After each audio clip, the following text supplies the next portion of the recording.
This is no ordinary voice of spiritual ventriloquism. You are listening to Dummy himself. Well, had a question this morning I thought I'd do a little short video on. And the question was, can a man live righteously? This was on one of Pastor Dowell's videos. Can a man live righteously without the New Testament? And my response to that question was, of course he can.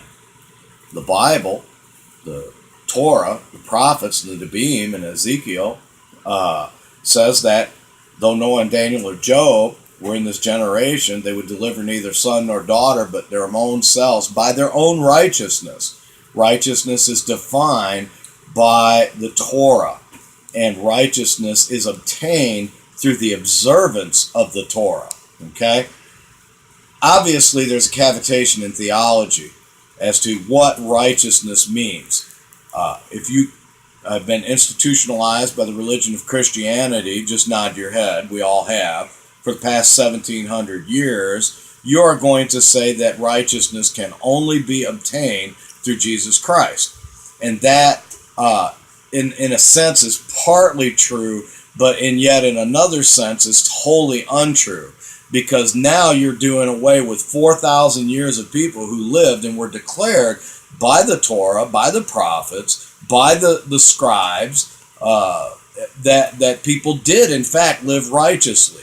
If a man sinned, committed a transgression, or had an uncleanness, he was able to obtain cleansing, forgiveness, and righteousness under the Torah. There was a system set up.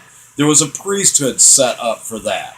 The key is that righteousness did not work down into the nature of the person on a wholesale national basis. And that is why the Day of Atonement was made once a year, where the sins of a nation on a collective basis, not on an individual basis, on a day-to-day basis, the morning and evening offerings, but on a national basis, one time a year, all of the transgressions, sins, iniquities, and uncleannesses of Israel were put away, okay, through the act of one priest. This is where the Moshiach comes in. He then, because he is a living priest, he can live and perfect people through being able, by the Ruach HaKadosh, and giving the Ruach HaKadosh, affect their natures and begin to put righteousness into the nature of the person, rather than a response of going through steps of a thing. Now it's in the nature of the person, so we don't have the same issues that we had before. Oh, well, I can go out and do this, and all I had to do was go bring a sheep. Well, that's presumptuous, and those sins were never covered under the Torah, and neither are they covered under the New Testament, as they call it, or the renewed covenant. But the bottom line is that the New Testament is a book about a new creature, okay? It is a new creation, something that has never existed before. And it is because of this fact that people often mistake or find cavitations of theology between the Old Covenant and New Covenant, and they think that the New Testament is misleading. No, my friend, that was not a dumb question. It's a question that has not been asked for the past 1,700 years. And the answer is yes, a person can live righteously without the New Testament, okay? Because, like I said before, the Torah and the prophets declare plainly that righteousness was obtained, could be obtained. Even Yohanan the Immerser, his mother, Elizabeth, and the priest, Zacharias, were all filled with the Ruach HaKadosh. And the Bible testifies in the book of Lucas that they were righteous and blameless before Yah. Now, Yahshua did not come yet. The advent of the Mashiach, the fulfillment of Deuteronomy 18, did not happen yet. And yet here, plain and simple, these people were already declared righteous. These people were already filled with the Holy Spirit. Okay? It's amazing that, and it's so much so that the baby actually leaped in the womb. So, now, So the answer to that question is yes, a man can live righteous without the New Testament. But the New Testament teaches us about the empowerment of the nature. Okay? This is the new creature, the new creation.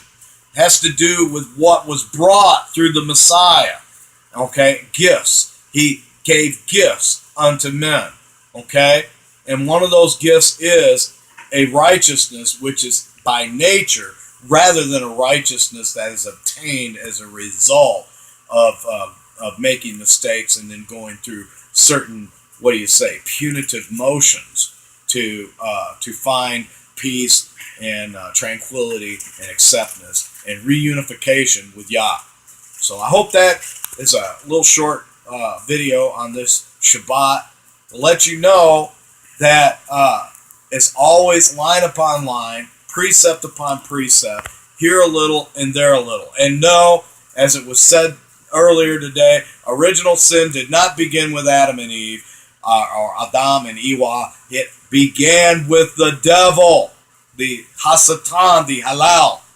There is original sin. Adam and Hava, through, communion with the tree of knowledge, was how they became defiled and how they transgressed, okay? And then brought that defilement, that transgression upon all of their ancestors. So no, original sin did not begin with Adam and Eve. Original sin began with the devil, okay? And so anyway, we'll talk more on that later. I just wanted to mention a couple of comments that I've heard this morning. I'd like to address them, okay? Anyway, if any of the things that you've heard are unsettling to you, next time, bring a life jacket. Have a good Shabbat.